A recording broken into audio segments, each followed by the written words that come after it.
The front door opened before I could say one word. I was standing in my own living room with my 1-year-old daughter on my hip, still wearing my army dress uniform, while my husband's entire family stared at me like I had committed some terrible crime. My husband Daniel had just slapped a DNA test onto the coffee table and said cold as ice, "She's not my child." Then his mother pointed at the door and screamed, "Get out of my house!" That was the moment the front door opened, and the man who stepped inside made every person in that room go silent. But let me back up a little. That morning I had been at Fort Liberty in North Carolina, finishing paperwork after a long stretch of training and administrative duty. I was tired in that deep-down military way, the kind of tired that gets into your bones. But I was happy. I was finally going home. My daughter Emma was in daycare near base, and all I could think about was picking her up, kissing her soft little cheeks, and driving back to Raleigh to sleep in my own bed. Around 3 in the afternoon, my phone buzzed. It was Daniel. "Don't be late tonight. Mom has a surprise waiting for you." I stared at the message for a second and smiled. A surprise, after months of cold calls, short replies, and conversations that felt more like duty reports than marriage. I thought maybe Daniel was trying. Maybe his mother, Patricia, had finally decided to welcome me instead of treating my service like some inconvenience. I texted back, "That's sweet, I'll be there by 6. When I picked up Emma, she reached for me with both arms, babbling, "Mama, Mama," like she had been waiting all day to tell me everything.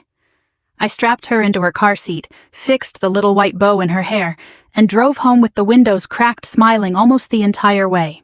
I remember thinking, maybe this is the start of something better. The house looked warm when I pulled into the driveway. Lights on, cars lining the curb, Daniel's truck, his sister's SUV, his uncle's old Cadillac. I laughed softly to myself.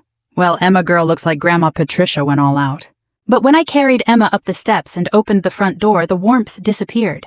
The living room was packed. Daniel's relatives sat shoulder to shoulder on the couch in folding chairs, even along the wall. No one said hello, no one stood up, no one smiled. Daniel stood near the coffee table. Patricia stood beside him like she was waiting for a verdict. I looked around and said, "What's going on?" Daniel reached down, picked up a white envelope, and threw a paper onto the table. "DNA test results," he said. "She's not my child." For a second, I couldn't breathe. Emma grabbed my collar, confused by the silence. I looked at the paper, then at Daniel. "What are you talking about?" Patricia stepped forward, her face hard. "We know what you did," she said. "You humiliated this family." Then she pointed at the door. "Get out of my house." Before I could say a word, the front door opened behind me. A deep voice said, "Captain Morgan." Everyone turned. Lieutenant General Robert Hayes stepped into the room in full uniform. For several long seconds, nobody moved. General Robert Hayes stood in the doorway wearing his Army service uniform with 3 stars on each shoulder. He wasn't a man who needed to raise his voice to command attention. His presence alone changed the atmosphere. I instinctively straightened my posture, balancing Emma on my hip. "Good evening, sir," I said quietly. He nodded. "At ease, Captain Morgan." His eyes swept across the room. The silence felt almost painful. He noticed the packed living room, the relatives sitting stiffly, Daniel's pale face, Patricia pointing toward the front door, and finally the tears gathering in Emma's bright blue eyes. The general frowned. "I seem to have interrupted something." No one answered. Daniel swallowed hard. "General Hayes, this is a family matter." "So I gathered." His calm voice somehow made the room even quieter. The general looked at me. "Captain Morgan, are you all right?" I wanted to answer. I really did. But my throat felt tight. Instead, Emma buried her face against my shoulder and began crying softly. General Hayes took one slow step into the room. "I came here to congratulate one of my finest officers on her exceptional service." His eyes shifted toward Daniel. "I wasn't expecting this." Daniel forced a nervous smile. "Sir, there's been a misunderstanding." Patricia quickly jumped in. "General, we're just dealing with some unpleasant family business." He didn't react. Instead, he noticed the paper lying on the coffee table. "May I?" Daniel hesitated before picking it up and handing it over. "It's a DNA report." General Hayes adjusted his reading glasses and carefully scanned the document. Nobody spoke. Even Emma had stopped crying, almost as if she could sense how tense the room had become. After nearly a minute, the general lowered the paper. "Who ordered this test?" Daniel answered immediately. "I did." "And where was it performed?" Daniel named a laboratory I had never heard of. The general looked back down at the report. Then he quietly asked another question. "Was Captain Morgan present when this sample was collected?" Daniel looked uncomfortable. "No." "Was there a court order?" "No." "Was the chain of custody documented?" Daniel blinked. I don't know." The general folded the report neatly. I've spent over 35 years making decisions based on evidence. He looked around the room. This isn't evidence. Patricia folded her arms. It proves she cheated on my son. General Hayes calmly shook his head. No, ma'am. He placed the paper back onto the coffee table. It proves someone printed a report. The room went silent again. Daniel's uncle cleared his throat. His sister exchanged nervous glances with her husband. For the first time since I'd walked through the front door, I saw uncertainty on a few faces. General Hayes turned toward me. Captain Morgan. Yes, sir. Did you ever consent to a DNA test? No, sir. Were you informed one had been conducted? No, sir. He nodded once. I thought not. Daniel suddenly raised his voice. So what are you saying, she's innocent? I'm saying, the general replied evenly, that accusing someone without verified evidence destroys families. Patricia scoffed. My son deserves the truth. I agree. He paused. Which is exactly why this family needs an accredited laboratory, not assumptions, accusations, or public humiliation. His words landed heavily. I looked around the room. The people who had been staring at me with judgment only minutes earlier now avoided my eyes. General Hayes stepped beside me. Captain Morgan. Sir, I believe you and your daughter should leave here tonight. He looked directly at Daniel. And I strongly suggest no one makes another accusation until the truth is established. As I adjusted Emma against my shoulder and turned toward the door, I realized something had changed. For the first time that evening, I wasn't walking away in shame. I was walking away with someone who believed I deserved justice. General Hayes walked me and Emma all the way to my car. The evening air felt strangely cold even though it was late spring in North Carolina. My hands were shaking so badly that I struggled to buckle Emma into her car seat. General Hayes waited patiently until I closed the back door. Captain Morgan, he said quietly, take a deep breath. I looked at him, and for the first time since walking into that house, the tears came. I don't understand, I whispered. How could they do this? He didn't rush to answer. Instead, he handed me a clean handkerchief from his jacket pocket. I've served in the Army for nearly 4 decades, he said. I've seen careers destroyed because people rushed to conclusions. I've also seen innocent people survive because they refused to stop telling the truth. I never cheated on my husband. I believe you. Those 4 words nearly broke me. Not because they solved anything. Because they were the first words of trust I'd heard all night. Emma reached through the open car door and wrapped her tiny fingers around my sleeve. Mama, I smiled through my tears. I'm okay, sweetheart. General Hayes glanced toward the house. I'll have someone help you find a safe place to stay tonight. I can stay with my friend Rachel. Rachel Bennett was another Army officer stationed at Fort Liberty. We'd gone through officer candidate school together years earlier and had remained close friends ever since.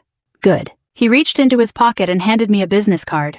On the back he wrote 2 names. One belonged to an experienced military legal assistance attorney. The other was a family law attorney in Raleigh who frequently represented military families. If this becomes a legal matter, he said, don't face it alone. I appreciate that, sir. Before leaving, he looked me in the eyes. One more thing. Yes, sir. Don't try to clear your name by arguing. I frowned. What do you mean? People who have already decided you're guilty rarely change their minds because of louder arguments. He paused. They change their minds when they're confronted with undeniable facts. Those words stayed with me long after he drove away. Rachel welcomed Emma and me into her home without asking a single question. She simply hugged me. Guest room's ready, she said. We'll talk when you're ready. Later that night, after Emma finally fell asleep in a borrowed crib, I sat alone at Rachel's kitchen table. My phone wouldn't stop buzzing. Daniel. 23 missed calls. 7 voicemails. Dozens of text messages. The first ones were angry. Where did you go? Running away makes you look guilty. Then they became demanding. We need to finish this tonight. Finally, one message caught my attention. Mom says you left too quickly to explain yourself. I stared at the screen. Left too quickly. Patricia had pointed at the front door and screamed for me to leave. Now they were pretending I had walked away voluntarily. Rachel poured me a cup of coffee. What are you thinking? They're already changing the story. She nodded. Then don't give them another chance. The next morning I returned to the house while Daniel was supposedly at work. I only wanted Emma's clothes, some diapers, and a few personal belongings. Patricia wasn't there either. The house was quiet. As I packed a small suitcase upstairs, I noticed Daniel's laptop sitting open on the desk. Its screen had gone dark, but it hadn't locked. I had no intention of snooping. Then a notification appeared. Vanessa. Everything went like we planned. She'll never recover from this. My heart stopped. With trembling hands, I clicked the message. What I read over the next few minutes would change everything I believed about my marriage. For a long moment, I simply stared at the screen. Vanessa. I had never heard that name before. The message sat there like a brick on my chest. Everything went like we planned. She'll never recover from this. My fingers trembled over the keyboard. Every instinct told me to slam the laptop shut and leave. But another voice, the one the Army had spent years training, told me to stay calm, observe and collect facts before making a move. I quietly opened the message thread. The first few texts were harmless enough. Then my stomach dropped. Vanessa, did everyone believe the DNA report? Daniel, every single one of them. Another message. Vanessa, did your mom throw her out? Daniel, exactly like we planned. I stopped breathing for a second. This hadn't been an emotional outburst. It hadn't been a misunderstanding. It had been planned. Weeks before I came home, I quickly used my phone to photograph every page of the conversation. There were dozens of messages. Some talked about embarrassing me in front of Daniel's entire family. Others discussed making sure I left the house without asking questions. One message caught my attention immediately. Vanessa, once she's gone, selling the house will be easier. Selling the house. I frowned. Daniel had never mentioned selling our home. Then another message appeared farther down. Daniel, she'll probably just go back to the Army. She won't fight me. The words hurt far more than I expected. After 9 years of marriage, he believed he knew exactly how I would react. I took more photographs. Then I noticed another folder on the desktop labeled taxes. I almost ignored it. Almost? Inside were several PDF files and recent bank statements. One transfer immediately stood out. $18,500. Transferred from our joint savings account. 3 weeks earlier, I opened another statement. Another transfer. $12,000? Then another. Almost $40,000 had quietly disappeared while I was serving my country. I whispered to myself, "What have you done, Daniel?" A car door slammed outside. I froze. Looking through the upstairs window, I saw Patricia pulling into the driveway. She wasn't supposed to be home.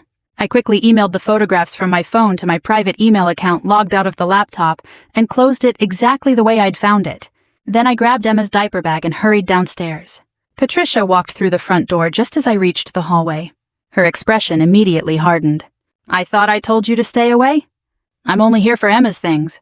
She crossed her arms. "You've already destroyed enough." I looked at her calmly. "I didn't destroy this family." She laughed bitterly. "You expect me to believe that?" "No." I lifted Emma into my arms. "I expect the truth to speak for itself." Without another word, I walked past her. For the first time in my life, I didn't feel the need to defend myself. Outside, I buckled Emma into her car seat and drove straight to the office listed on the business card General Hayes had given me. Attorney Melissa Carter welcomed me into her office that afternoon.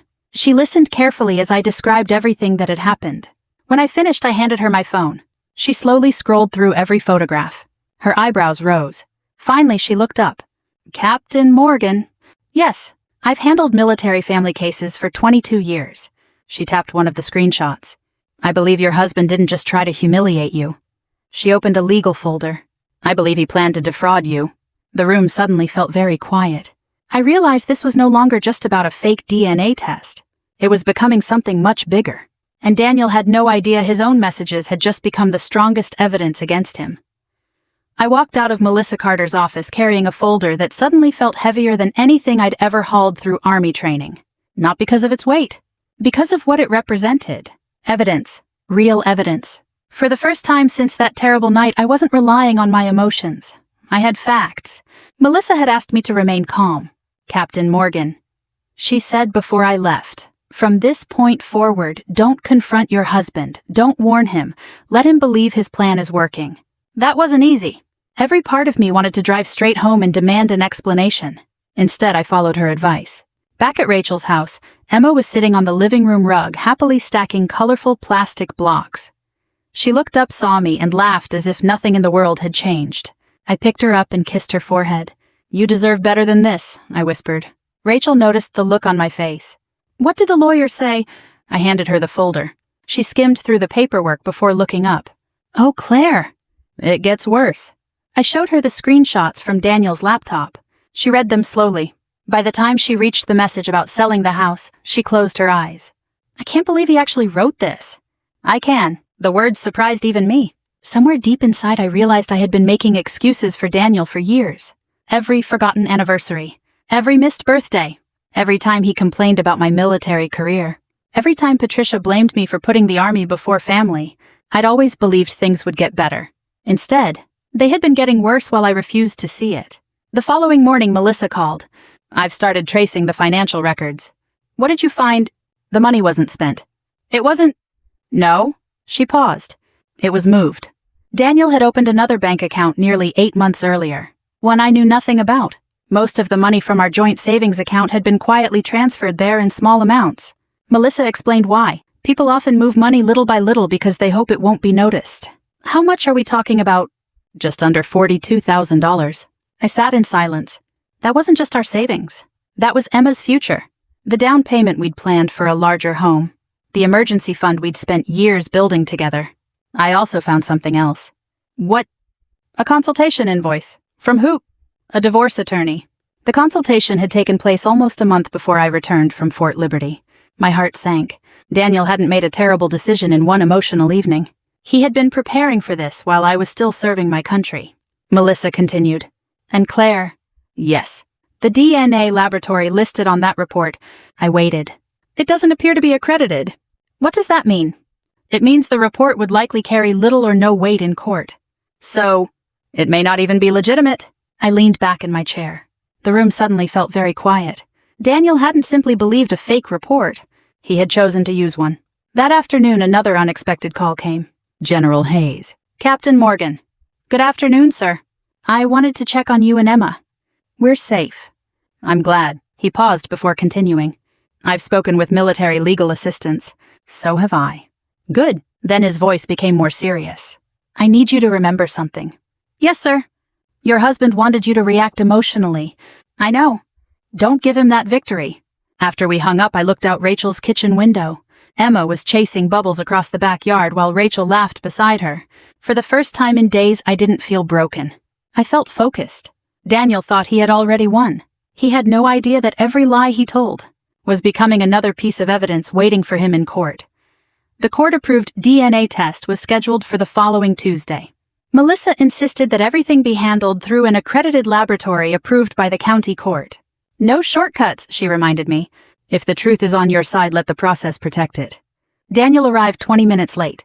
He barely looked at me. Patricia followed him into the waiting room, carrying herself with the same confidence she'd worn the night she threw me out of the house. Emma sat quietly on my lap, clutching her favorite stuffed bunny. She had no idea why so many adults suddenly seemed angry. Melissa leaned over and whispered, "No matter what happens today, stay calm." I nodded. I will. The DNA collection itself took less than 15 minutes. A technician gently swabbed the inside of Emma's cheek, then Daniel's, finally mine. Everything was documented. Every sample was sealed. Every signature was witnessed. Exactly the way General Hayes had said real evidence should be handled. As we walked toward the parking lot, Daniel finally spoke. "You really think this is going to change anything?" I looked at him. "I think the truth already has." He laughed without humor. "You've always been good at pretending." I didn't answer. Melissa had warned me. Every unnecessary argument only gave him another opportunity to twist my words. So I simply buckled Emma into her car seat and drove away. 3 days later, Melissa called. "The results are in." My stomach tightened. "Can I come to your office?" "Please do." I arrived less than an hour later. Melissa placed a sealed envelope on her desk. She didn't open it immediately. Instead, she looked me straight in the eyes. "Claire, are you ready?" I nodded. She carefully unfolded the report. Then she smiled. "The probability of paternity is 99.9999%. For several seconds, I couldn't speak. Tears rolled down my cheeks. Not because I had doubted Emma. I never had. I cried because the truth had finally been put into words no one could argue with. Melissa handed me a tissue. "Congratulations." I laughed through my tears. "That's a strange thing to say after everything that's happened." "It isn't." She tapped the report. Today, the truth officially replaced the lie. That afternoon, Daniel received the same results. His response surprised everyone. He didn't apologize. He didn't call to ask how Emma was. Instead, he sent one short text. "The lab must have made a mistake." Melissa read the message and shook her head. When someone refuses to accept evidence, they're no longer searching for the truth. She was right. The next morning, Daniel called 6 times. I didn't answer. Then Patricia left a voicemail. "Claire, we need to talk." It wasn't an apology. It wasn't concern for Emma. It was panic. By then, several relatives who had attended the so-called welcome home dinner had learned about the official DNA results. Daniel's younger sister, Emily, was the first to reach out. Claire, she said quietly over the phone, I owe you an apology. You don't owe me anything. I sat there and watched everyone accuse you. Her voice cracked. I should have stood up for you. I closed my eyes. I appreciate you calling. There was something else. What? The night you left. She hesitated. I saw Daniel throw another envelope into the fireplace. My heart skipped. What kind of envelope? I don't know. But after hearing about the real DNA test, she took a deep breath. I think whatever was inside would have proven he was lying from the beginning. After we hung up, I stared out the window. Daniel wasn't fighting to save our marriage. He was fighting to save the lie he had built. And with every passing day, that lie was falling apart. By the end of that week, the story had spread through Daniel's family. Not because I told anyone, because the official DNA results spoke for themselves. People who had watched me walk out of that living room carrying Emma suddenly realized they had witnessed something very different from what they'd believed. They hadn't seen a guilty woman exposed. They had watched an innocent wife be publicly humiliated. One by one, the phone calls began. Daniel's aunt called first. Claire, I don't know what to say. You don't have to say anything. No, she replied softly. I do. She apologized for sitting silently that night. Then his cousin called. Then another uncle. Each conversation sounded almost the same. We should have asked questions. We shouldn't have judged you. We're sorry. I appreciated every apology. But none of them erased that night. The image of Emma clinging to my uniform while strangers stared at us would stay with me forever. A few days later, Melissa called again. I've received another piece of discovery. What is it? Financial records. I drove straight to her office. She handed me several documents. This account belongs to Daniel. I recognized the account number immediately. It was the secret account where he had transferred our savings. Melissa pointed to another series of transactions. Look at the recipient. The name froze me. Vanessa Collins. Multiple payments. $5,000. $3,000. $7,000. Almost $20,000 altogether. I looked up. He was giving our money to her? Melissa nodded. It appears so. Then she slid another document across the desk. This came from a subpoena to his phone records. I read the summary. Hundreds of phone calls. Late-night conversations. Weekend hotel reservations. Credit card charges from restaurants Daniel had claimed he'd visited for work. I closed the folder. I don't think I even knew my husband anymore. Melissa sighed. Unfortunately, there's one more thing. She handed me printed screenshots. Vanessa had voluntarily turned over several text conversations after receiving legal notice. I recognized the messages immediately. But these weren't the ones I'd photographed. These were newer. One text from Daniel read, "Don't worry, once the divorce is final, everything will be ours." Another, "She'll never figure out the DNA report wasn't real." I stared at the words. There it was. Not suspicion. Not confusion. Not jealousy. A confession. Daniel had known the report was fake from the beginning. Melissa quietly closed the folder. I believe this changes everything. Later that afternoon, my phone rang again. The caller ID surprised me. Vanessa Collins. For a moment, I considered ignoring it. Instead, I answered. Hello. Her voice sounded nothing like I expected. She sounded tired, almost frightened. Claire, I know you probably hate me. I didn't answer. She continued. I didn't know he was still living as your husband. What? He told me you were already separated. I closed my eyes. He said you only stayed married because of military benefits. Every sentence felt like another punch. Vanessa's voice cracked. When I learned the truth, I ended things. You helped him humiliate me. I know. She began crying. And I'll regret that for the rest of my life. For several seconds, neither of us spoke. Finally, she whispered, I've already given your attorney everything I have. Why? Because Emma deserves better than the lies we helped create. After we hung up, I sat quietly in Rachel's backyard, watching Emma chase butterflies through the grass. Children had a beautiful way of living only in the present. No resentment. No revenge. Just joy. Looking at my daughter, I realized something important.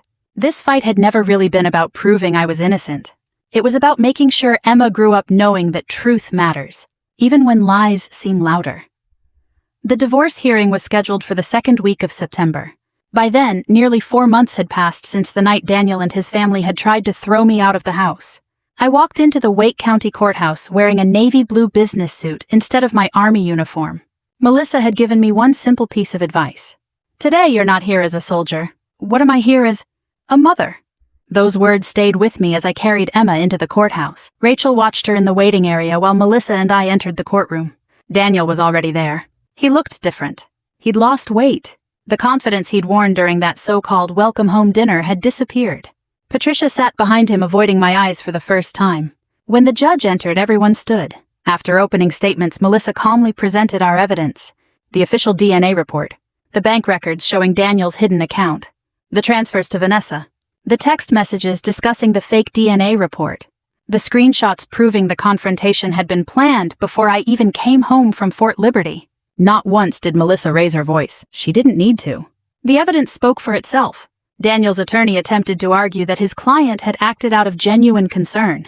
The judge looked over the documents for several quiet moments. Then he asked Daniel one question. Did you know this DNA report had not been verified by an accredited laboratory? Daniel hesitated. I wasn't sure. Melissa immediately handed the judge another exhibit. One of Daniel's own text messages.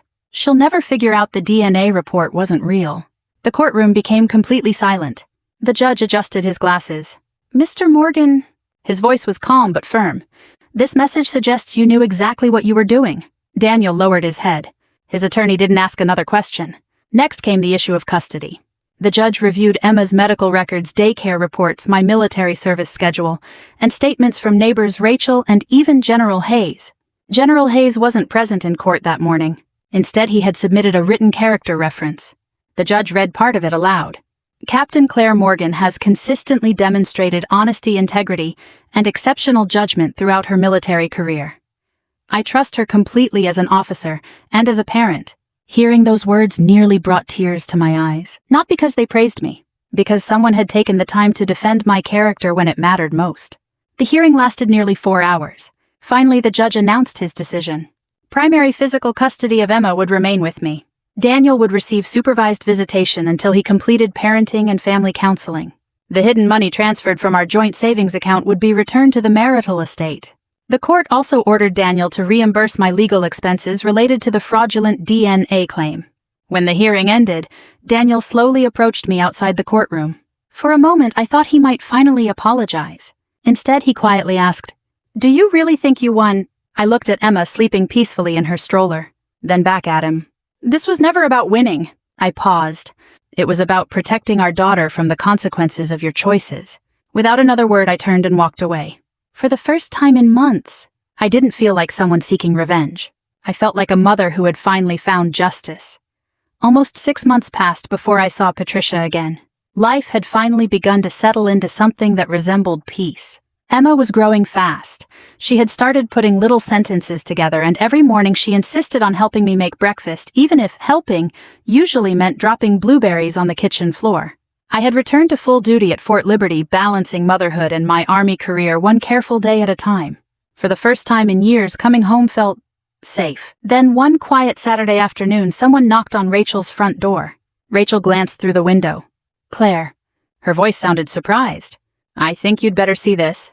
I walked over. Standing on the front porch was Patricia. She looked older. Not just older. Smaller somehow. The confident woman who had ordered me out of her house had disappeared. In her place stood an 80-year-old widow holding a small white gift bag. Rachel looked at me. "You want me to send her away?" I thought about it. A few months earlier, I probably would have. Instead, I quietly nodded. "I'll talk to her." I stepped outside and gently closed the front door behind me. For several seconds, neither of us spoke. Finally, Patricia broke the silence. "I don't expect you to forgive me." I folded my arms. "Then why are you here?" She looked down at the gift bag in her hands. "I've replayed that night in my head every single day." Her voice trembled. "I keep hearing myself yelling at you." I didn't answer. "I watched you standing there with Emma." She wiped away a tear. "And I never once asked if my own son was telling the truth." The words hung between us. They were the first honest thing I had ever heard Patricia say about that night. "I believed him," she whispered. "I know. I wanted to protect my family." I looked at her calmly. "You already had one." She closed her eyes. For a moment she couldn't speak. When she finally looked up, her face was wet with tears. "I failed you." I didn't know what to say. Because she was right. She had. Patricia slowly handed me the gift bag. "These belong to Daniel's grandmother." Inside was a tiny hand-knitted baby blanket. Cream-colored. Perfectly preserved. "My mother made it when Daniel was born." She smiled sadly. "I think Emma should have it." I carefully folded the blanket back into the bag. "Thank you." Patricia nodded. Then she took a deep breath. "There was another reason I came. I waited. I'd like the chance." She paused. To know my granddaughter. For the first time, she didn't call Emma that child. She called her granddaughter. It was a small difference, but it mattered. I can't pretend none of this happened, I said gently. I know. You accused me in front of your entire family. I know. You tried to throw us out. I know. She never argued. She never made excuses. She simply accepted every word. I can't promise things will ever be the way they were. I wouldn't ask that, but I also won't teach Emma to carry hatred. Patricia's eyes filled with tears again. So, I took a slow breath. We'll start with short visits. She covered her mouth. You mean that? I mean, we'll take one step at a time. She quietly nodded. That's more kindness than I deserve. As she walked back to her car, I stood on the porch watching her leave. Forgiveness, I realized, wasn't forgetting. It wasn't pretending the pain never happened. It was choosing not to let that pain become Emma's inheritance. And somehow, that choice felt stronger than any revenge I could have imagined. 1 year later, my life looked nothing like it had the night I walked into that so-called welcome home dinner. In many ways, it looked better than I had ever imagined. Emma was almost 2.5 years old now. Every morning she raced through the house with the same stuffed bunny she'd clutched during those difficult weeks. She filled every room with laughter, reminding me that children have an incredible gift. They don't measure life by its worst moments. They measure it by love. I had accepted a promotion to major and continued serving at Fort Liberty. The promotion wasn't just another rank on my uniform. It represented every early morning, every deployment, every sacrifice, and every moment I had refused to let someone else's lies define who I was. General Hayes pinned my new rank during a small ceremony attended by fellow officers Rachel and Emma. Afterward, he shook my hand. I'm proud of the officer you've become, he said. Then he smiled at Emma. And even prouder of the mother. Those words meant more to me than any medal I'd ever received. Rachel laughed. I told you a year ago you'd get through this. You did. I just wish you'd believed me. I do now. Life wasn't perfect. It never would be. Daniel completed the counseling required by the court. Over time, his supervised visits gradually became more natural, and he began rebuilding a relationship with Emma. Our conversations remained brief and focused entirely on our daughter. The anger that once lived between us slowly faded, not because the past disappeared, but because Emma deserved parents who could put her needs before their pride. Patricia also kept her promise. She never pushed for forgiveness. She earned trust one visit at a time. Sometimes she came over just to read Emma a story or bring homemade cookies. One afternoon, I found the two of them sitting on the living room floor wrapping Emma's favorite doll in the little knitted blanket Patricia had given us months earlier. Emma looked up and smiled. Grandma made baby cozy. Patricia looked at me with tears in her eyes. I simply smiled back. That was enough. Not every relationship can be restored. Some wounds leave permanent scars. But scars don't always represent weakness. Sometimes they remind us how much we've survived. Looking back, I realized something important. The greatest victory wasn't proving the DNA report was fake. It wasn't winning in court. It wasn't recovering the money Daniel had hidden. It wasn't even hearing the apologies. The greatest victory was refusing to become bitter. Because bitterness would have stolen something the lies never could. My peace. Today, when people ask me how I survived the hardest season of my life, I give them the same answer. The truth didn't save me overnight. It saved me one honest decision at a time. If my story has taught you anything, I hope it's this. Never rush to judge someone based on accusations alone. Truth deserves patience, and people deserve the chance to be heard. The strongest form of revenge isn't cruelty, it's living with integrity when others expect you to break.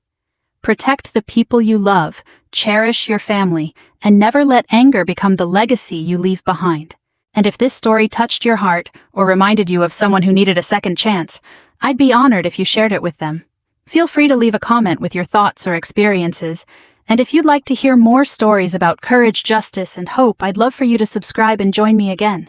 Thank you for spending this time with me. Take care of yourselves and of the people you love. The end.